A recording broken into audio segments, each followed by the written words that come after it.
The truth is, there's a deadly outbreak in China, but the Chinese government refuses to tell people what it is.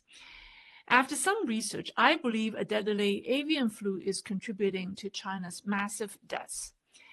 Today, a science news portal, it's fist.org, they had an article today, and it's saying that H5N1 bird flu is a looming global health threat. I believe it's time for the world to take China's outbreak seriously and recognize that the Chinese government has been covering up human infections of the deadly H5 avian flu.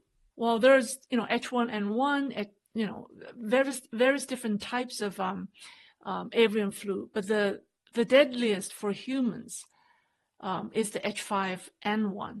So H5 type avian flu typically spreads among birds and poultry, posing minimal threat to humans. However, in 2024, an unusual event occurred in the United States.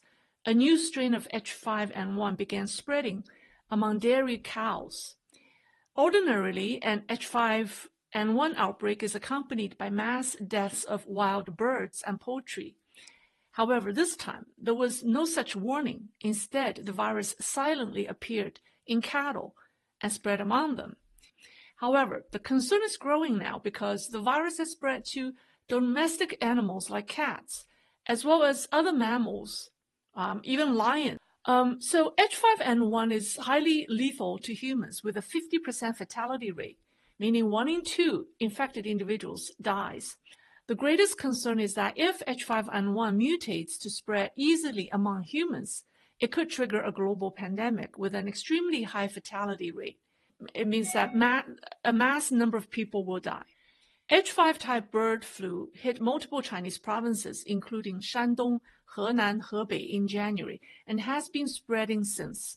In Shanghai, people suddenly discover that live poultry sales have been banned until the end of 2027. And the decision to shut down all live poultry markets across the city has sparked widespread speculation if the authorities are concerned with human infections.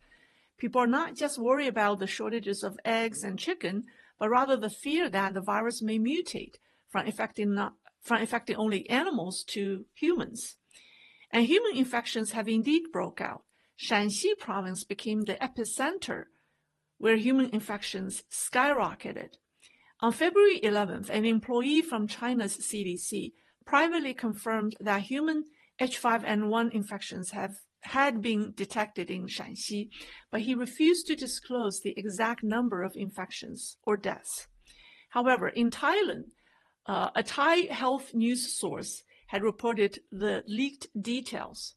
And according to a staff member at the Shanxi CDC, the province has seen 2,000 confirmed human infections and 300 deaths caused by H5N1 infections so far. Now, this was also reported by ChinaScope, which is a news portal dedicated to China news. Although CCP-controlled media has remained completely quiet, observers tracking local Shanxi reports noticed that since mid-January, disease control centers across the province have been going all out conducting quote-unquote human avian influenza surveillance programs. And in mid-January, the Chinese edition of the Epoch Times interviewed an insider working for, I think, Chinese Epidemic Control Organization. This person remained anonymous, but he confirmed that he had personally encountered over 100 human cases of H5N1, and fatality rate, according to him, was as high as 68%, meaning that out of 100 infected people, nearly 70 had died. He also reviewed that China's current vaccine development efforts are primarily focused on H5N1. He said there are multiple respiratory diseases circulating right now, collectively referred to as X disease. If you see an outbreak, consider the possibilities of a COVID variant, human metapneumovirus, or H5N1. He said, without a doubt, H5N1 is going to be one of the most formidable viruses in the future. And he said H5N1 is already spreading on a large scale and is basically out of control. The authorities will announce it soon. The same person disclosed that multiple provinces in China have quietly prepared new quarantine facilities, infamously known as Fangchang, right? They're called the makeshift quarantine camps. The CCP built large numbers of Fangchang Hospital or these quarantine camps during zero COVID days. The truth is, they never disappeared completely and are waiting to be reopened for the next wave, for the next pandemic to arrive. So he said the government is afraid that mass panic will disrupt the economy and that foreign media will criticize them, so they are avoiding high-profile countermeasures. It's obvious that Beijing is quietly preparing for an escalating H5N1 crisis while deliberately downplaying the severity to avoid public panic. However, covering up the outbreak has consequences. It has been reported that Chinese farmers continue to sell infected animals. A poultry farm from Jiangsu told the Epoch Times that 10 farms in his town had been hit by avian flu, but instead of culling the infected birds, they sold the sick birds into the market because no public health officials tried to even intervene. Now, so how is the CCP going to handle it? Well, beyond covering up the outbreaks, Beijing is also suppressing information about human cases of H5N1 infections. On January 16th, a synopsis of a decade-old research paper on H5N1 briefly appeared on Chinese social media. Somebody posted an old research paper that was originally published in 2014 and was written by a leading expert in animal infectious diseases, Professor Liu Xiufan at Yangzhou University. However, shortly after the paper was posted on social media, the download page returned to a 404. Not only that, not only the page was unsearchable, the synopsis was also removed. So basically, this old research paper on H5N1 from a decade ago, it was an old paper, suddenly it became a banned document in China. And then according to a full copy of the paper obtained by the Epoch Times from sources inside China, the first paragraph of the paper revealed 3 critical pieces of information. The first one says H5N1 first broke out in 1996 among geese in Guangdong, China. And the second is the virus later spread to 63 countries and regions across Asia, Europe, and Africa. Between 2003 and 2004, 16 countries reported a total of 667 confirmed human cases, with 393 deaths. So the global fatality rate, during that time for H5N1 was as high as 58.9%.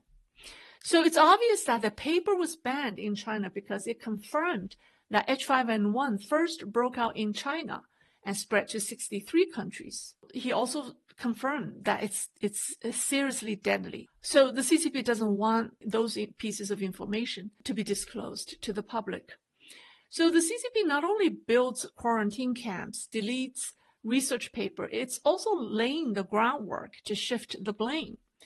While state media remains silent on China's outbreaks, CCTV has been actively reporting on avian flu outbreaks in other countries, including South Korea, the United States, the United Kingdom, and Japan. The Chinese media also reported the Chinese government's strict measures, such as import bans on foreign animals, to be proactive. So, for example, when Puerto Rico, a U.S. territory, reported an H5N1 outbreak to the World Organization for Animal Health earlier this year, the CCP's General Administration of Customs and Ministry of Agriculture immediately issued a directive to ban poultry imports from Puerto Rico to prevent the virus from entering China. However, no similar announcements or anything were made regarding the outbreak spreading in China. Recently, China's state-run CCTV aired a report citing a former WHO spokesperson who claimed that since the United States withdrew from the WHO, information sharing about avian flu has become more challenging. CCTV used this report to highlight the fact that the United States has nearly over 97% of the H5N1 human cases reported in the world. So it seems that the U.S. has almost all of the world's human cases of H5N1, and China isn't anywhere near the U.S. in terms of the scale of the problem. So this is classic CCP propaganda, right? A blame-shifting tactic. So it completely ignores the thousands of human cases within China. It only reports U.S. infection numbers. It cites a WHO statement to sound official, credible, or even neutral. And when the outbreak in China can no longer be covered up, guess what? The CCP will blame the United States for the global H5N1 crisis. On February 27th, CCP's Joint Prevention and Control Mechanism of the State Council issued a notice that instructed local government to proactively prepare for spring epidemic control and strengthen monitoring of acute respiratory infections and surveillance of COVID-19. That's standard language, but most importantly, that notice admitted the emergence of new infectious diseases, including monkeypox and human cases of avian influenza. This means the government has been forced to acknowledge human H5N1 cases, but they refuse to disclose key details, right? And then they deliberately used vague language to imply that it's not serious. Meanwhile, in Shanghai, hospitals have begun requiring patients to report any history of contact with poultry. A Shanghai patient shared his experience online. When he visited an emergency room on February the 16th, he noticed a sign at the hospitals. It lists 4 key conditions that patients must report to medical staff immediately. The first is if they have any contact with poultry within the last 10 days. Number 2 is if they had mosquito bites. Number 3 is if they had contact with confirmed COVID cases. And then they also have to report if they took international travels. So these screening measures suggest that the hospitals are already on alert for human H5N1 infections, despite the government's attempt to minimize public concern.